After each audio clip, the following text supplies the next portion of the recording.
Michael walked past the cold rows of graves, his hand tightly clutching a bouquet of white jasmine. The wind swept through his coat, but what made him shiver wasn't the chill, it was the sight before him. A thin, ragged boy sat huddled in front of Ethan's grave. Who would be here, and why this particular grave? Michael paused, his heart pounding in his chest.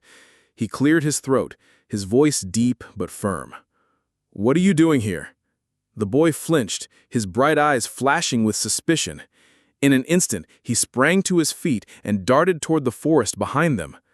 Michael stood frozen, stunned. Who was that boy? And why had he shown up here, on this very day?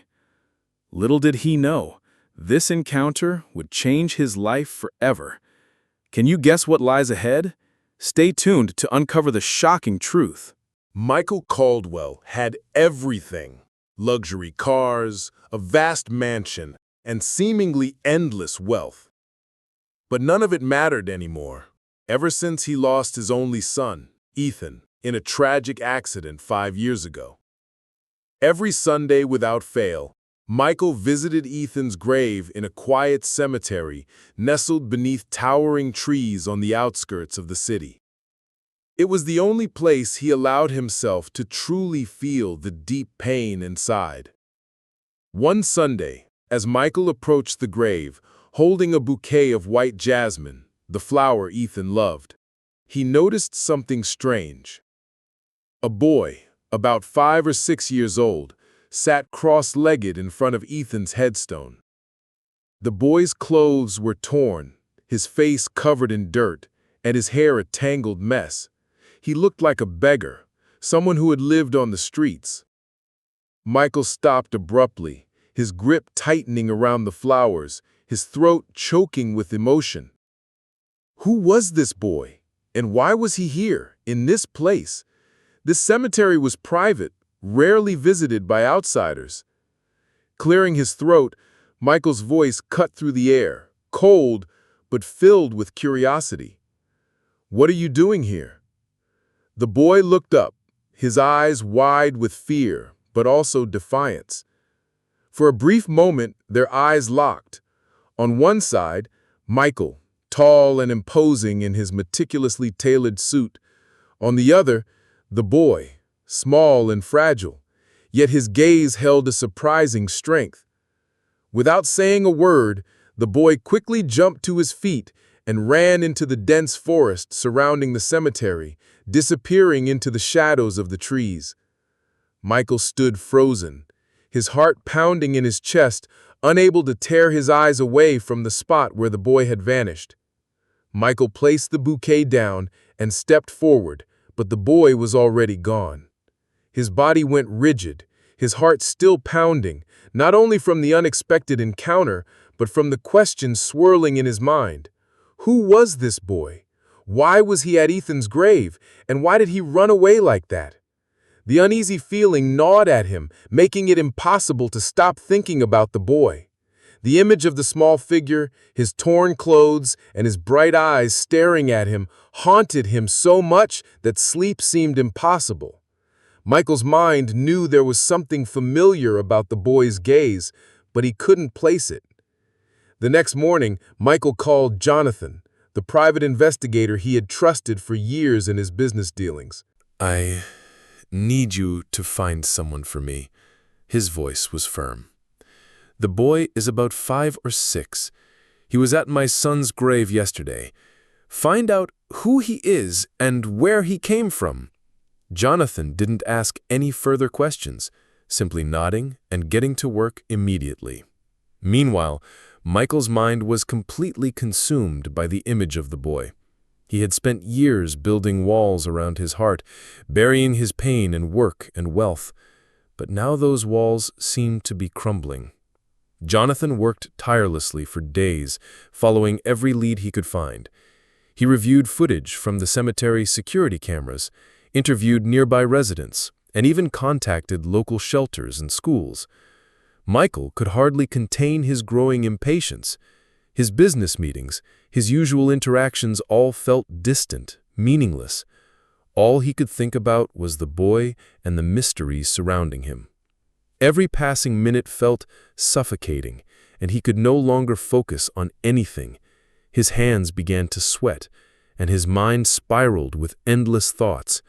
Finally, after what felt like an eternity, Jonathan called Michael with news. "I found him," Jonathan's voice came through, but there was something unusual in his tone. "The boy's name is Luke. He's been living on the streets with his mother, Sarah. They've been moving from place to place, trying to stay out of sight. From what I gather, Luke has been coming to the cemetery regularly. He's been doing it for months now." Michael's heart nearly leapt from his chest, the beat quickening. "Where are they now?" His voice dropped, each word filled with urgency. "They're in an abandoned warehouse on the east side of the city," Jonathan replied, his voice betraying his worry. "It's not a safe place, Michael. If you want to meet them, I suggest you be cautious." Michael didn't hesitate. He quickly grabbed his coat and rushed out, a sense of urgency running through him like an electric current. The cold winter air seemed powerless to stop him, his hands gripping the steering wheel tightly as his gaze stayed fixed on the road ahead. Questions spiraled in his mind, relentless and consuming. Why had Luke gone to Ethan's grave? What possible connection? What could a homeless child have with his son? And Sarah, why had she hidden herself away for so long? When he arrived at the warehouse, Michael immediately sensed the place's grimness.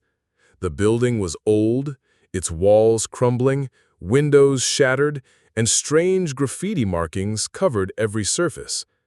He stepped inside, the crunch of his expensive leather shoes against the broken glass echoing through the eerie silence. The air was cold, damp, and the sound of water dripping somewhere in the distance reverberated in the stillness. "Hello?" Michael called out, his voice loud but disoriented, lost in the silence. "Is anyone here?" For a long time, there was no response. The silence felt suffocating. From the shadows, a small figure emerged. It was Luke, looking even more fragile up close. His tattered clothes hung loosely on his thin frame. He looked at Michael with eyes filled with a mixture of fear and curiosity. "Who are you?" Luke asked, his voice barely more than a whisper. "Michael Caldwell," Michael answered, trying to keep his tone as gentle as possible. "I'm Ethan's father. I saw you at his grave. Can you tell me why you're there?" Luke hesitated, his eyes flickering over his shoulder as if seeking comfort from the darkness. Just a moment later, a woman stepped out of the shadows. She was gaunt and weary, her skin wrinkled with the weight of hardship, but her eyes were sharp, filled with a strength that kept Michael rooted to the spot. "I'm Sarah," she said, her voice calm but tinged with caution. "Luke's mother. We never meant to intrude on your grief. We just needed a place to remember." Michael furrowed his brow. "Remember what? What's your connection to my son?" Sarah took a deep breath, her hands trembling slightly. "Ethan is Luke's father," she said, her voice low, just enough for Michael to hear. The words hit Mikhail like a punch to the chest. He staggered back, his legs suddenly weak, unable to support him. His mind spun, unable to process what he'd just heard. "What are you saying? Ethan is my son? He has a child?" Tears welled up in Sarah's eyes, unable to be held back. Sarah's voice shook as she spoke. "Ethan never knew about Luke. I was pregnant when he passed away. I never had the chance to tell him." Mikhail's entire world seemed to shift beneath his feet. He stood there, his eyes locked onto Luke, bewildered and lost. His heart pounded as he looked into the boy's eyes, feeling like he was staring into a reflection of Ethan's face. It was as if he were gazing at a ghost, but not a shadow of the past, a living, breathing reminder of the son he'd lost. Mikhail stood frozen, his mind reeling, struggling to accept Sarah's words. Ethan had a child, a son. "This boy, Luke, is my grandson," he thought, as if the words themselves couldn't find their way into his brain, the weight of the revelation pressing against his chest, suffocating him. Finally, he spoke, his voice trembling, eyes stinging with unshed tears. "Why didn't you tell me? All these years I had no idea. I could have helped you. I could have been there for the boy." Sarah lowered her gaze, her hands clutching together as though holding back everything she couldn't bring herself to say. "I was scared," she said, her voice barely a whisper. "After Ethan died, I didn't know what to do. I had no family, and I didn't think you'd believe me. You were always so distant, even before the accident. I thought you'd think I was lying, just trying to get money or something." Sarah's words were like a dagger to Mikhail's heart. He realized how distant he'd been, consumed by his work and his empire, neglecting his only son. And now he was faced with the consequences of that indifference, a grandson he'd never known, living in poverty because of his own carelessness. Luke, who had been silent up until now, finally spoke. His voice was small, but filled with curiosity. "Are you my grandpa?" Michael slowly knelt down, bringing his eyes level with the boy's. He gently replied, "Yes, Luke," his voice warm, as if trying to ease the pain that had built up inside the boy for so long. "You're my grandpa?" Luke stared at Michael for a moment before slowly nodding, his voice soft. "It's okay. Mom said you didn't know about me, but will you help us now?" Michael's eyes blurred with tears, his throat tight with emotion, unable to find the words. He gently placed his hand on Luke's shoulder, his touch full of tenderness, and his heart felt like it was breaking. "Yes, Luke." His voice cracked, but it was strong enough for the boy to feel the sincerity. "I will help you, and I'll help your mom. You don't have to live like this anymore."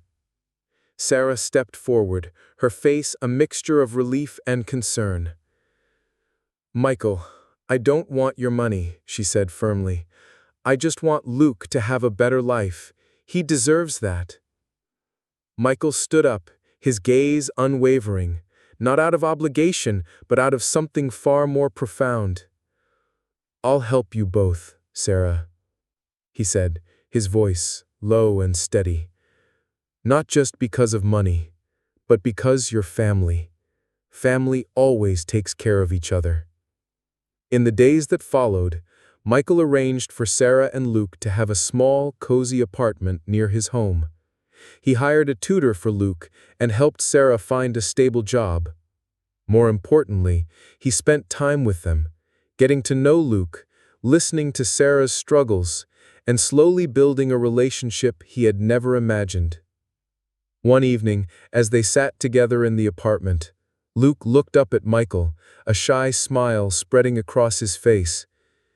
"Grandpa," he said, "can you tell me about my dad? Mom says he was really brave." Michael's heart tightened, and warmth washed over him. He nodded, his hands trembling slightly, as he began to speak about Ethan. He told stories of Ethan's laughter, his kindness, and his dreams. The tale felt like a bridge between the past and the present, a story of love and loss. As Michael spoke about his son, he realized that this was what he had been missing all these years, not money, not success, but connection, love, and the sense of belonging to a family. As time passed, everything began to change. Michael's life slowly transformed in ways he hadn't imagined. He began spending less time at the office, replacing it with long afternoons with Luke and Sarah. He took Luke to the park, helped him with his homework, and even taught him how to ride a bike. During those moments, Michael felt as if his body were being reinvigorated, as though he had found a new purpose beyond his business empire. However, Sarah still kept a certain distance. Though she appreciated Michael's help, her eyes were always cautious. She had struggled for so many years to care for Luke, and the thought of relying on someone else, especially someone as powerful as Michael, made her uneasy. One afternoon, as they sat in the apartment, Sarah finally spoke up, voicing her concerns. "Michael, I'm so grateful for everything you've done for us," she said softly, her voice tense, "but I need to know what happens next. Are we just a project for you? Something to make you feel better about the past?" Michael was taken aback by Sarah's question. He had been so focused on making up for lost time that he hadn't realized how his actions might be perceived. He fell silent for a moment, feeling like time itself had stopped. "Sarah, this isn't just about guilt," he answered with a deep, sincere tone. "Luke is my grandson. You're my family. I want to be a part of your lives, not just now, but forever." Sarah stared at him for a moment, her gaze probing, as if searching for the truth in Michael's words. Finally, she nodded slowly, her expression softening. "I believe you," she said gently, yet thoughtfully, "but it will take time for all of us." Michael understood that trust couldn't be bought or forced.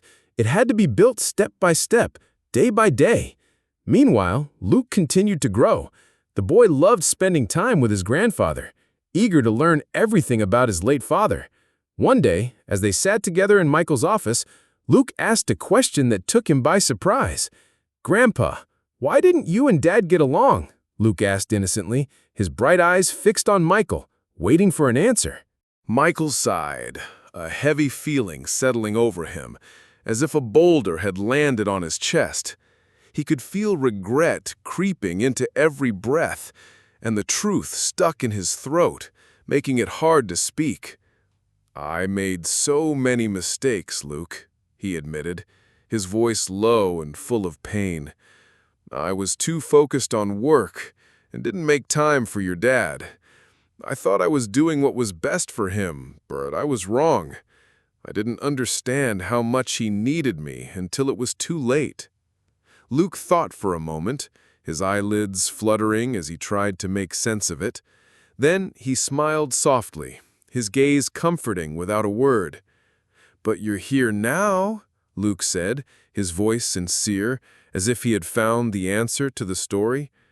"That's what matters, right, Grandpa?" Michael smiled, tears beginning to roll down his cheeks as he looked at Luke, seeing the whole world in his eyes. His response caught in his throat, as if a part of the pain inside him had been lifted. "Yes, Luke, that's what matters," Michael answered, his voice choked yet filled with emotion.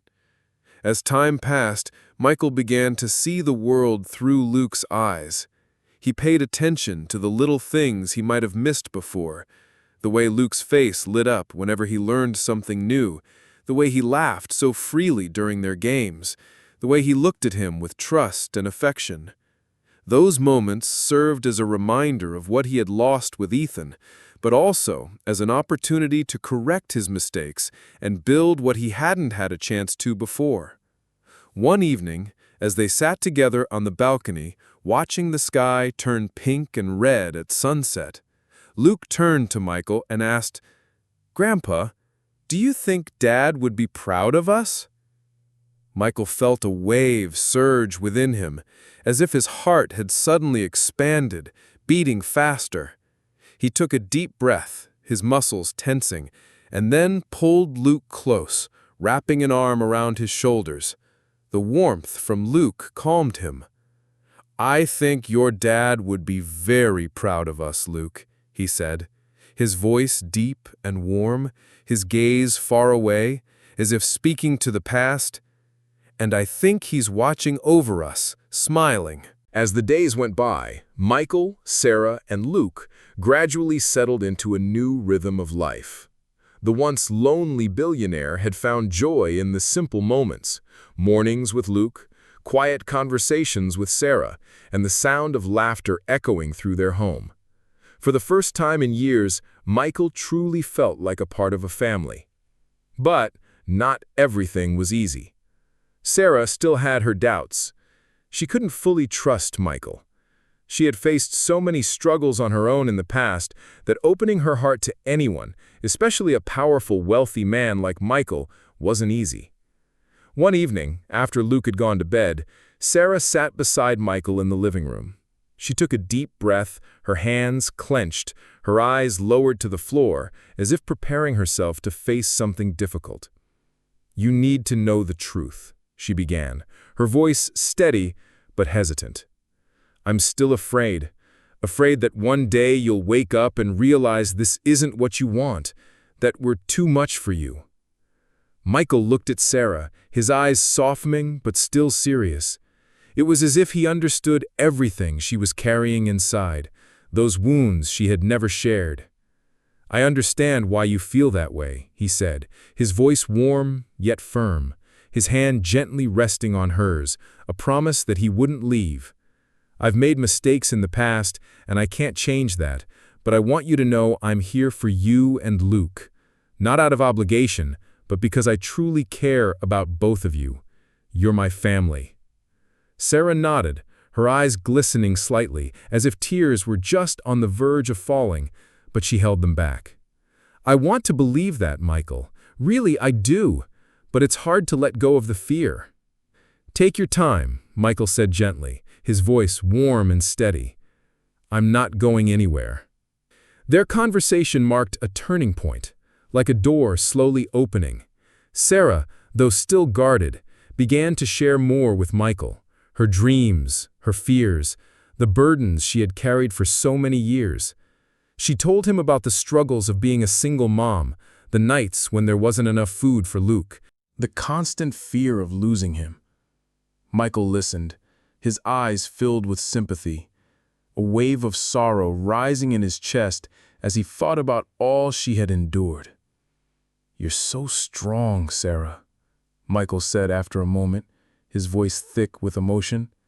"Stronger than anyone I've ever known, and I'm so sorry you had to go through all of that alone."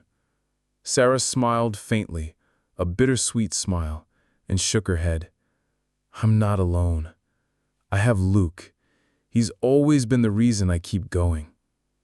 Michael reached out, taking Sarah's hand in his. The warmth from her touch eased his heart. "Now you don't have to do it all on your own anymore. I'm here, and I'm not going anywhere." Meanwhile, Luke continued to thrive. He excelled in school, made friends easily, and even joined the soccer team. Michael tried to attend all the games, cheering enthusiastically from the sidelines. After one exciting match, Luke ran up to Michael, his face beaming with pride. "Did you see my goal, Grandpa?" Luke asked, panting from excitement. Michael smiled, gently ruffling Luke's hair. "I saw it, and you were amazing on the field.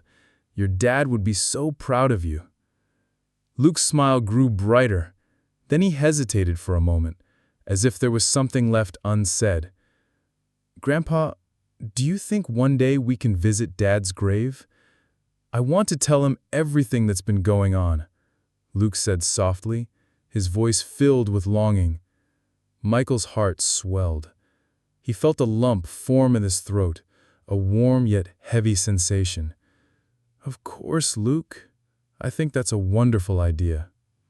The following Sunday, Michael, Sarah, and Luke went to visit Ethan's grave.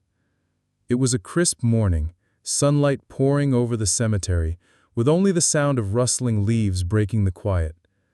Michael held a bouquet of white jasmine, and Luke carried a small drawing he had made, a picture of himself, his mom, and Michael standing under a rainbow. As they approached the grave, a wave of emotion overwhelmed Mikhail.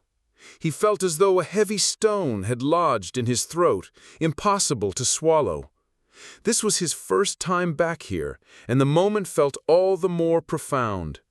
The presence of Sarah and Luke beside him made everything feel both bitter and healing. Luke knelt in front of the headstone, gently placing the drawing beside it. He bowed his head and spoke softly, his voice warm yet full of regret. "Hi, Dad. It's Luke. I wish I could have met you, but Grandpa says you were brave and kind. I hope I can be like you one day." Mikhail placed his hand on Luke's shoulder, his heart aching, his eyes glistening with tears. "Your father would be so proud of you, Luke, just like he was of me." His voice cracked, trembling slightly but filled with emotion.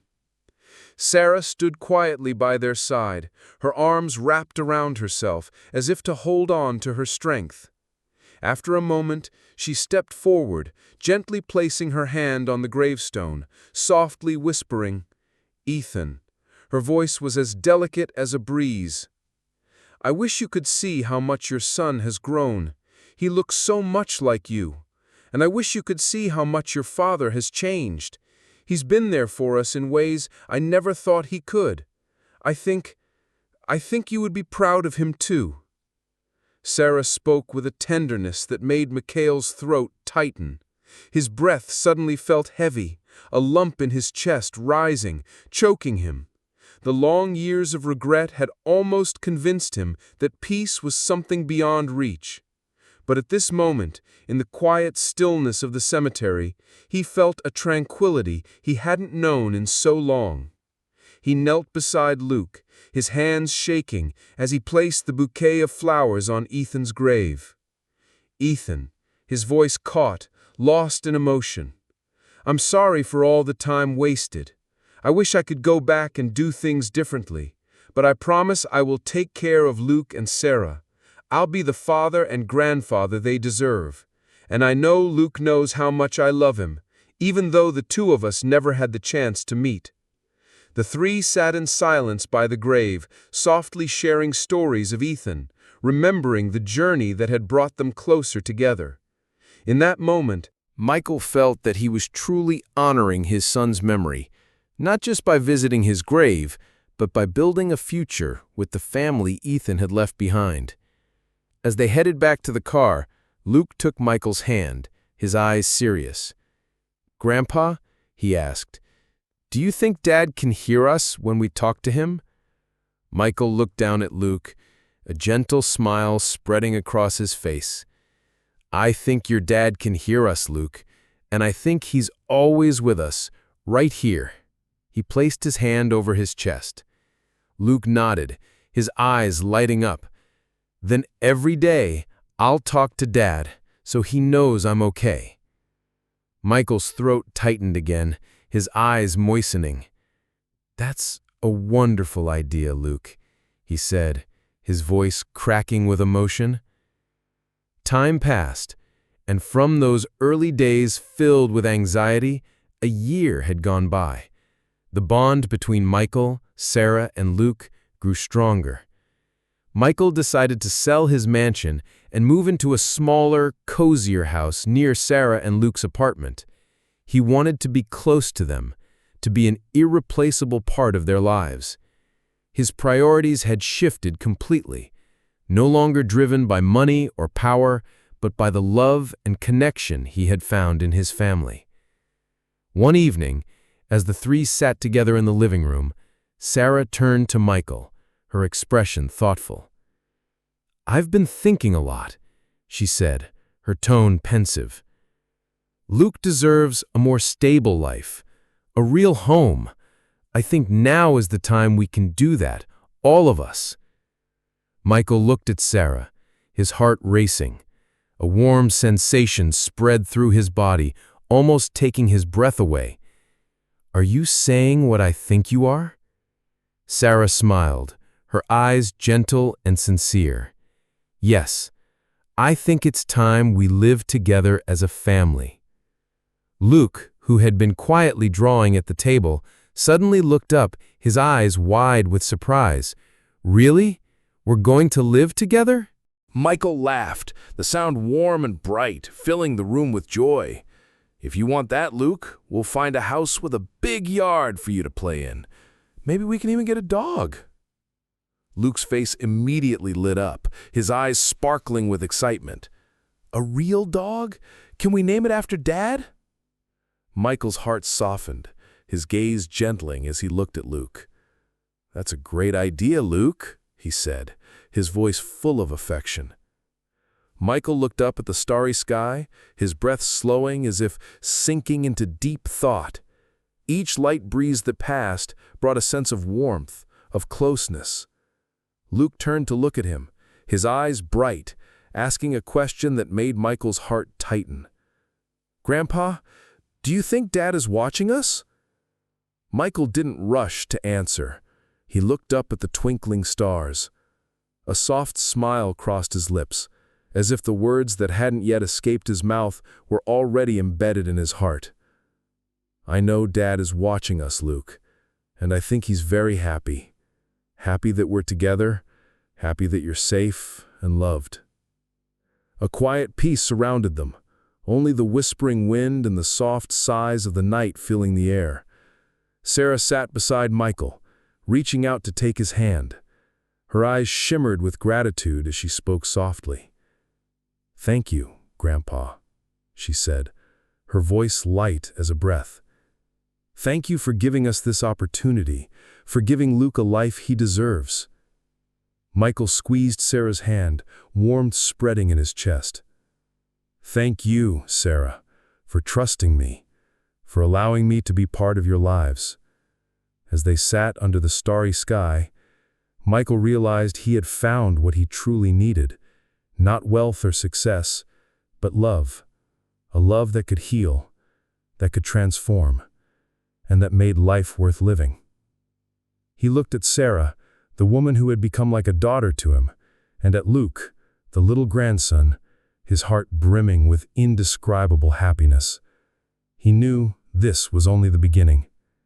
Together, they would build a future full of hope, laughter, and endless possibilities.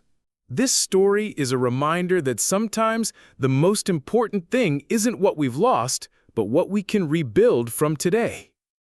Have you ever had a moment when you realized the true value of family and love? Share your thoughts in the comments. Your story could inspire and uplift others. If you found this story meaningful, don't forget to share it with your friends and loved ones so we can spread the message of family, healing, and second chances. Thank you for watching and supporting. Cherish every moment with your loved ones, for love is what makes life worth living. Wishing you peace and happiness always. Thank you for supporting the channel. Please like, share, and subscribe to receive the latest updates. The stories are collected from various sources and do not represent any individual or organization. They are shared with the intention of spreading human values in life and have been rewritten with the support of AI. If there are any mistakes, kindly overlook them with understanding.